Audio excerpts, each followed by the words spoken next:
1. Let's get the reactions of Dimitar Berbatov and Glenn Hoddle. Glenn, just overall, what we saw from Fulham tonight was beautiful. They'll be very happy that they got back-to-back wins. Yes, exactly. It's all about winning, you know, particularly when you're at home and you've got to earn every point in the Premier League because it's that tough. But there was some good movement and some good play from Fulham. They are that type of team. They'll have moments when they turn it on and they'll put lovely passing moves together, some movement off the ball. And tonight they were clinical. When they had the chances, they were clinical, my word. And, yeah, he's got good structure. They know they've got good substitutes as well. They can use good subs, always coming on and affecting the game. So, all in all, they'll be delighted with the way they played and they deserve the win. Yeah, they were 2-1 up at the break. We always knew that next goal would be critical. In the end, it was for Fulham, but off a Brentford player. Yeah, it was. And it's always unlucky when you score an own goal. The pass here, changing the attack, it's great. And again, I said it before, you stop the cross, you stop the goal. Not always, of course, but if the cross is good, if the cross is dangerous, like this one here for sure is, and it's in a dangerous position in his zone, it's caused you problem. Of course, maybe a bit of bad positioning from the defender who's trying to clear the ball with his head, but I don't know what exactly he was trying to do. Look, am I jumping? Am I clearing the ball? Bad judgment. And then that, you know, causes the mistake of the other defender. And it's unfortunately in the back of the net. Yeah, do you feel for Pinnock a bit because Collins should have cleared it? I think he thought his teammate, his partner, was going to head that away. And I think Collins tried to get above it and head it out normally, from where it's come from. But he wasn't over the top of the ball. I think the only chance he had there was to back flick it out the back and it goes out for a throw-in. But they're the split seconds, they're the decisions you make. But it was good offensive play, a lovely change of play, fabulous cross from Sessegnon. And you're putting it in a dangerous area. And unfortunately for Pinnock, it's flown in the top corner, the same top corner as Leeds last week. It's a strange... Mirror image, in fact. Absolutely. Oh, identical. Look at this. This is Gabriel Goodmanson last week. 90+4, I think it was. But still across, still you force the other team to make a mistake, or at least try, put the ball in the back of the net. This is what direct football can bring you sometimes. Yes, Glenn, we love to watch beautiful football, pass, combination, good goals, but sometimes it's about put the ball in the box, force a mistake, especially if you need 3 points and it's late in the game. So Fulham's top scorer of the season so far strikes again, own goals. 2 of them from own goals, 2 of them almost identical. Like Berber said, let's put it on a T-shirt. Stop the cross. Stop the cross. Stop the goal. Yeah. Simple. The goal before that, though, the 2 goals in the first half were with more finesse. Yeah, this is a beautiful goal. It really is. A little bit scrappy here, but Nunez does well. He's the first onto the ball. He lays it out. This is a beautiful pass. It really is. He's looked up and he's used actually Nunez's run. And the defenders go with Nunez, and he's looked at it and he's gone, no, there's a hole there, there's a gap there to Wilson. And what a finish this is. He's just kept his balance. Lovely ball from Iwobi, who's playing probably his best football all his career at the moment. But that is just a beautiful pass into the corner. You know, we can watch it and watch it and watch it all day because everything was in place for a brilliant finish. The pass, the movement, the Harry Wilson run, when the ball was moving opposite of his direction, but he was keep moving and waving his hand, give me the ball, and of course, eventually, Iwobi gave him the pass, and look at that pass. I mean, that's lovely. World class, as we said before. Perfect inch pass, perfect goal. It's the sort of quality that you see City or Liverpool at the moment scores. You know, Salah coming in on his left. You know, it's as good as anything that you've seen actually this year as a team goal in the past. It was beautiful.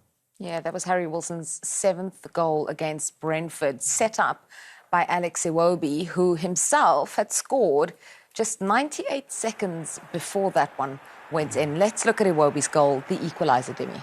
Yeah, again, it's about forcing the other team to do a mistake, shooting or putting the ball in the back of the net, and then obviously Munoz is trying his best to cause trouble of the defenders, trying to prevent the central defender from jumping. Look at this. No, you're not going to jump. And then just cause a bit of chaos, scrappy, and the ball end up in Iwobi, who is following the play, expecting. This is what you need sometimes. You are in the box, you're following the game, you're following the ball, and you anticipate where the ball is going to drop, and you need to be ready, like he was here, because great connection on the ball. Maybe a bit lag between the legs of the defender, but, you know, it deserved to go. Yeah, quick turnaround from Fulham after going a goal down early on. Damsgaard had scored for Brentford. We're going to go back to Craven Cottage and get some reactions. Keith, how disappointing was that to take, given the fact you were in front after 20 minutes? I thought we started the game well, played in the areas of the pitch where we wanted to cause them issues, and I thought we did that. The front two were a real handful when we gave them the service. And I think the timing of the goals obviously weren't good, quick succession, the manner of them, just a little bit disappointing, the manner of how and the when we conceded, clearly. That first goal, their equaliser particularly, you just couldn't get it clear, could you? Yeah, look, listen, there's two ways of looking at it. Is it a bit unlucky? Possibly. I feel we can do a little bit more about it in terms of how aggressive we were and maybe anticipation around where it's going to land. We had a lot of bodies in and around it. Yeah, they're really disappointing. And within a blink of an eye, 1-1 had become 2-1 and your half-time team talk had completely changed. I think, again, it's the manner of where it comes from. It's from a throw-in. Basics of the game for me are really, really important, and what they are is you set up from set pieces, and that includes throw-ins. Matching players, the intensity in which they running off our players from throw-ins, and then ultimately getting into an area from deep in their half where they're able to score a relatively simple goal like that. So yeah, the manner of the goals didn't sit particularly well with me. 10 goals you've now conceded in your 5 games. How much of an issue is that becoming? Yeah, clean sheets are important to us. We're very aware that we need to address certain things, performance levels. I think in general we don't tend to get too high when we win a game. The performances are decent, and similarly tonight when moments have cost us, but clearly not happy with conceding 3 goals. And are you also a little bit frustrated that you had a long time to try and get back into the game, having gone 3-1 down, but didn't really create enough clear opportunities? Yeah, similarly, I think we need to address certain aspects of our game. I thought the performance overall was a little bit disjointed, certainly with the ball, and that lacked that little bit of quality at times where we got into good areas, whether that was 1v1, that final pass, that final little bit of quality was just lacking. You talked a lot about the manner in which they conceded, Glenn. Basics of the game, defensively quite disappointing tonight. Yes, and I think he's gone in with 3 centre-backs as well and 2 wing-backs that look there to go and defend properly, and it hasn't worked out for them. That's why I think away from home it's going to be difficult for Brentford, I really do. I don't think tonight was a classic case where they never set themselves up with passes. They never had a 3 or 4 good motions, good pattern of play, where they could set the ball up nicely with someone with their head up, and then Sharda could be played in with his pace. They never had that. It was all bits and bobs. And then they're relying on long throw-ins and corners and set plays. And I think at home that works for them quite well. They're going to have to find a way of getting more possession and getting Damsgaard on the ball, who's a good player. He can look forward, he can play, but they never really got the ball down and set a pattern of play down there. It was all bitty. It was in the air, it was long ball, it was second balls, throw-in, set plays. So I think away from home, you can't play like that. The opponents are going to have too much possession and you're going to put yourself on the back foot defensively. So there's a lot of work there to do for Keith and his team away from home, for sure. And a great point made by the interviewer as well, saying that the third Fulham goal came in the 50th minute, so there was still plenty of time to try and get back into the game. Yeah, but as Keith was saying in his interview, the quality is not there for them. So I completely agree with Glenn as well. I think they're going to be suffering a lot this year, and it's going to be in the lower end of the table, purely because that quality in the defence and even in attack, creating chances, having enough time to do something today in the game and get into the game, but they didn't take it, purely because the imagination, the players who needs to create are not at the highest level. Damsgaard is one of the players who can get the ball, turn, pass, either pass, finish, intercept, like we saw in the first goal. But probably that was the only piece of quality in my mind they did this game. Only thing there was like set long pieces, long throws, trying to force a mistake, something in the box. But sometimes that doesn't play out the way you want it to. I think we've also got to look at it and say they've lost Wissa and they've lost Mbermo, who are 2 very creative, good players. And that's why they've shown so good film. That's why they've moved on. So it's not going to be easy just to replace them. So that's why I say there's a lot of work to be done. Yes, Keith's not going to be happy with the results at the moment, but they've really got a lot of work to stay in this Premier League this year. Yeah, it means that Igor is the main man up front. He started again for the 5th game in a row. Between himself and Sharda, the responsibility kind of falls to them to score for Brentford?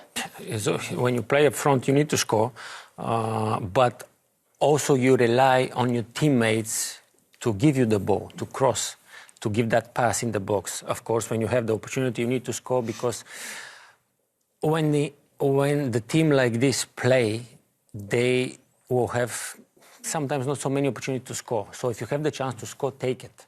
If you're in a difficult situation like they are going to be probably throughout the season, with the quality they have, maybe the opportunity will not going to be there to score as much. So if you have one, try to score it. But the bigger issue is, as the manager said, and an interviewer pointed out, 10 goals, they conceded in 5 games. So this is like 2 goals a game. Yeah. So they need probably first to work on that as a unit, to defend, not let so much goals into the back of the net. That's the most important for them. Yeah, the truth is they actually could have been 4 goals down because Fulham scored and that goal was disallowed. They had a goal disallowed for a foul in the build-up against Chelsea last week. This time, again, a goal disallowed for a foul in the build-up. Well, Michael Oliver didn't see it on the pitch. He's played on quite easily there, and Nunez ends up hitting what a lovely strike it was as well. But I think it's because he's jumped back into Collins. I'm not so sure it was given in the end for the so-called elbow. There wasn't any sort of malicious contact. He does catch him there, and it is a contact game still. But I think because Nunez has jumped backwards into Collins and not allowed him to go and attack the ball is the reason why the referee's given the decision and he's disallowed the goal. And I was mostly disappointed because the connection with the ball. Oh, it was beautiful. It was beautiful. It was unbelievable shot, unbelievable goal. But to be honest, maybe it was a foul because unintentional or not, he's hitting him in the face. And he continued the play, and the ball ends up again in him. And he was able to finish. So no defender was chasing him, so he's free to play.